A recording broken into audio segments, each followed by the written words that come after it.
బిర్యానీ చెయ్యాలా ఏం లేవు ఫోన్ చేస్తాను ఏమి లేవు ఇంట్లో. హలో చెప్పక్క. పద్మ, బిర్యానీ చెయ్యాలనుకుంటాను. ఇటు బావగారు కూడా లేరు, డ్యూటీలో ఉన్నారు. అయితే అలాగా కొద్దని కొత్తిమీర అలా పెరుగు కూడా తెచ్చివా, బిర్యానీ చేసి పెడతాను, తిందాం ఇక్కడ. సరే తీసుకురా.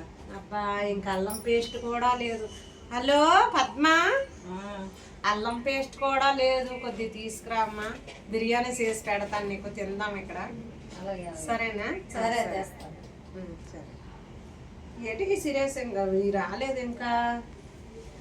వచ్చేసావా ఇంకా? నువ్వు ఎంత బేగ వస్తావు? అయ్యో ఇక తెచ్చావా కొదాని అన్ను? తెచ్చాను. ఏది కొదానా అనేది? ఏంటిది? చికెన్ బిర్యానీ మసాలా తెమ్మాను. అయ్యో అది కాదు, నువ్వు బిర్యానీ తీసుకొచ్చావేటి? వండుకుందాం అన్నాను కదా నేను. మరెందుకు సామాన్లు నీ ఇంటికి తెచ్చకుండా నేను వండి తెచ్చి మంచిది కదా. అయ్యో అలాగా?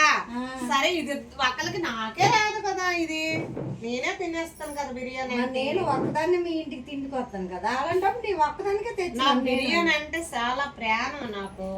తిను. కానీ అందరూ మనకి ఒక్కదానికి తెచ్చావు, నీకు నేను తినేసి వచ్చినాను. మీ ఇంటికి వెళ్తావా?